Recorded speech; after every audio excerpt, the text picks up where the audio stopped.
جو ہیں وہ بنیادی طور پر قرآن کریم نے 3 بتایا۔ اخرج من بطون امہاتکم لا یعلمون شیئا، تمہیں ماؤں کے پیٹوں سے پیدا کیا، تم کچھ نہیں جانتے تھے۔ پھر تمہیں السمع والبصر والافئدہ، 3 چیزیں بنیادی عطا کی، سمع، بصارت اور افئدہ، نہاں خانہ دل کا انتہائی گہرائی میں ایک نقطہ۔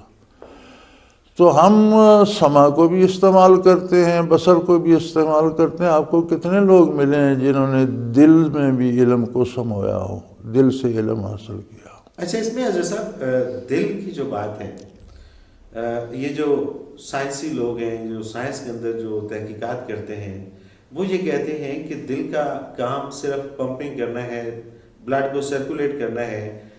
دل سوچ نہیں سکتا، دل کے اندر کسی قسم کی کوئی ایسی کیپیسٹی نہیں ہے کہ دل کسی حوالے سے کسی علم کو حاصل کر سکے، یا دل کے اندر کوئی خواہش۔ یہ محاورتاً استعمال ضرور ہوتا ہے، لیکن یہ جتنا کچھ بھی ہوتا ہے یہ دماغ سے ہوتا ہے۔ بہت سی ایسی چیزیں تھیں جن کا سائنس نے شروع میں انکار کیا، لیکن آج وہ اس کا اقرار کر رہی ہے۔ تو شاید کبھی جا کر بڑی دیر بعد اس تک بھی پہنچے اور اس کا بھی اقرار کر لے، لیکن یہ ایسی بات ہے کہ اس پہ اسے دیر لگے۔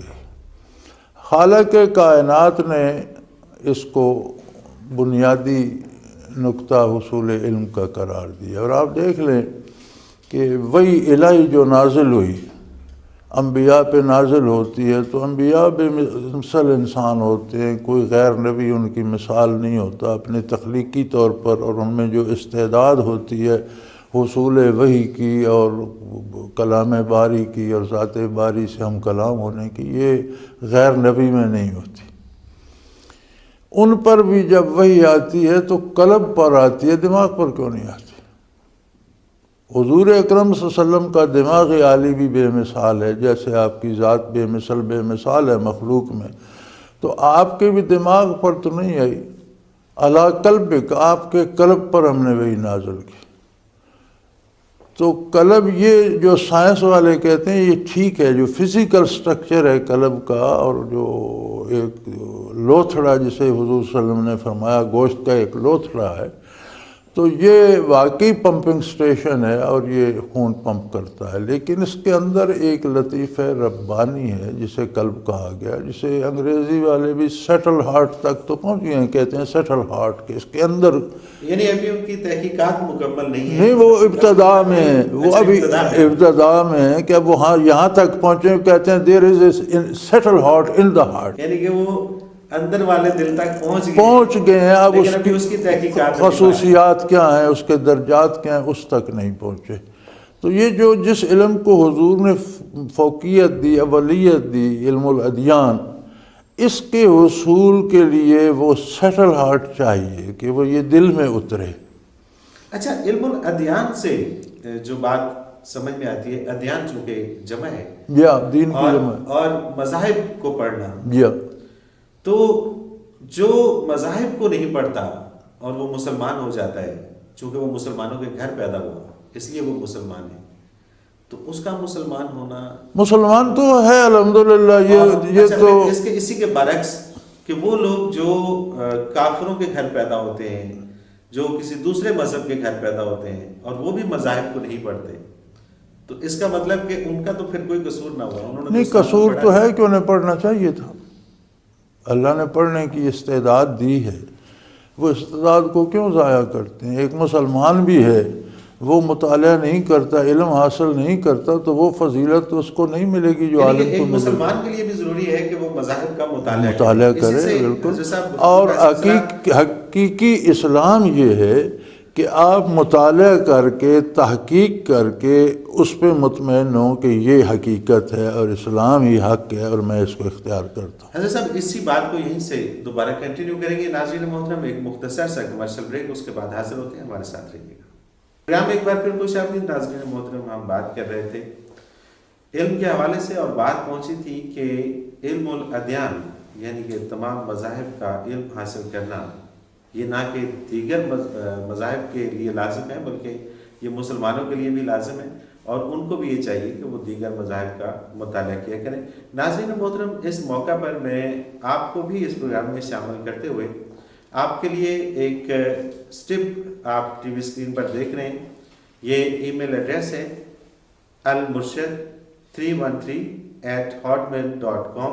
اس پہ آپ ہمیں اپنے سوالات بھیج سکتے ہیں اور ان سوالات کو ہم اس پروگرام کے ذریعے آپ تک ان کے جوابات پہنچائیں گے۔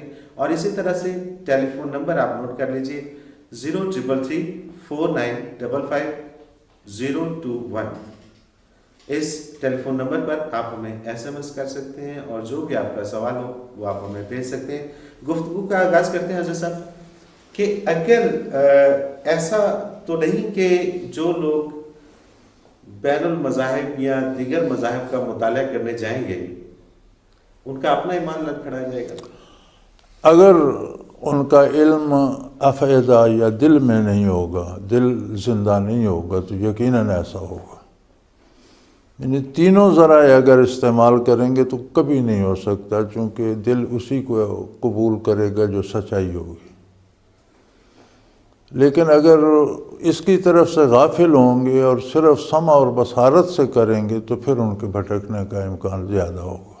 یعنی کہ یہ طے بات ہے کہ علم حاصل کرنے کے 3 ذریعے ہیں، تینوں استعمال کیے اور جائیں تینوں اگر استعمال کیے جائیں گے تو اور پھر بات بنے گی۔ اس میں اہمیت سب سے زیادہ جو ہے وہ دل کی ہے، لطیفہ قلب کی ہے، کہ جب تک وہ ادراک نہیں کرے گا وہ بیدار۔ اب آپ سمع بصارت کو بھی تو دیکھیں، آپ بیدار کرتے ہیں نا، ہر آدمی کی نظر وہاں نہیں پہنچی ہوتی، ہر آدمی وہ بات نہیں سن سکتا جو استاد اسے سکھاتا ہے، جو ٹیچر اسے دکھاتا ہے، تو اس سے جو کچھ وہ سیکھتا ہے وہ از خود تو نہیں سیکھ سکتا۔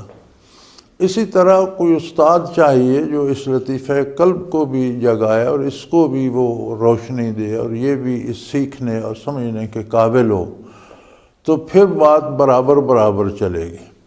اور ایک ہے جو آپ پوچھ رہے تھے، بات چل رہی تھی بائی برتھ مسلمان ہونا، یہ ایک بڑی سعادت ہے الحمدللہ، والدین کا مسلمان ہونا، بائی برتھ مسلمان ہونا، وہ مسلمان ہے، اسے سارے اسلامی حقوق حاصل ہیں۔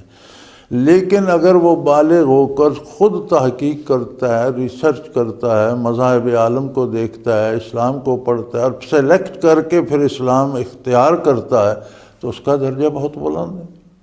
اچھا، اس میں استاد کی جب ہم بات کر رہے تھے تو استاد کے بارے میں یہ کہا جاتا ہے کہ اگر کسی شخص نے آپ کو ایک لفظ بھی بتایا ہے تو آپ اس کی عزت کریں، اس کا احترام۔ ہاں، یہ تو ٹھیک ہے، آپ نے اس سے ایک لفظ تو سیکھا، لیکن ہر شخص استاد بن نہیں سکتا، استعداد نہیں ہوتی۔ اچھا، میرا سوال یہاں پر ایک اور ہے کہ کون سا لفظ اس نے بتایا ہے تو ہم اس کی عزت کریں؟ استاد ایسا بھی تو کوئی شخص کوئی ایسا بھی لفظ بتا نہیں، لفظ سے مراد یہ غلط لفظ ہو تو لفظ سے مراد یہ جو آپ کی زندگی میں تعمیری کام کرے۔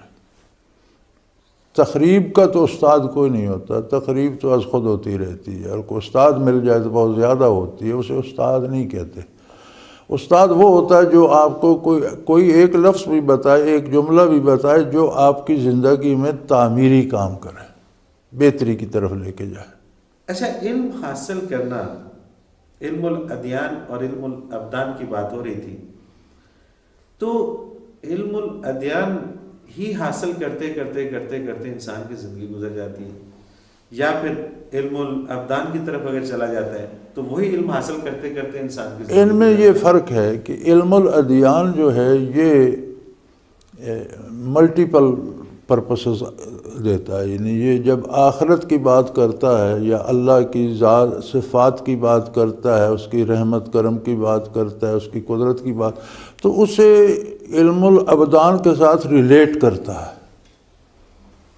یعنی علم الادیان میں یہ فضیلت ہے کہ جب یہ بات کرتا ہے نا اللہ کی قدرت کی، اس کی رحمت کی، اس کی صفات کی، اس کی تخلیق کی یا آخرت کی، تو ہر سٹیپ پر اسے علم الابدان سے ریلیٹ کرتا ہے۔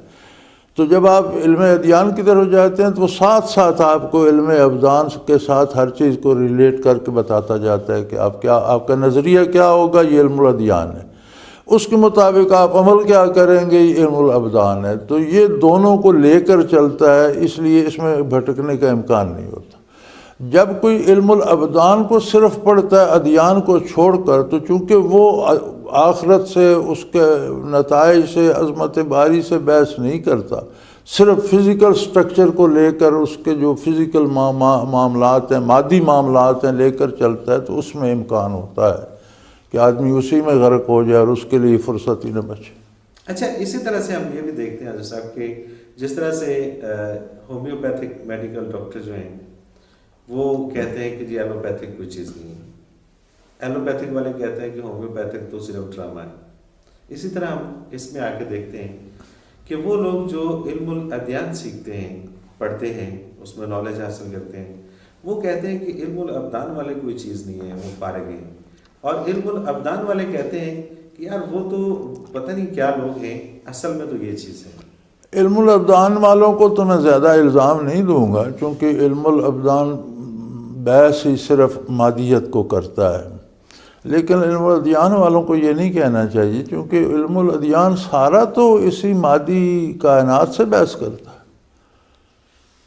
علم الادیان جتنی بحث کرتا ہے وہ ہر قدم پر ساتھ مادی زندگی کو لے کے چلتا ہے۔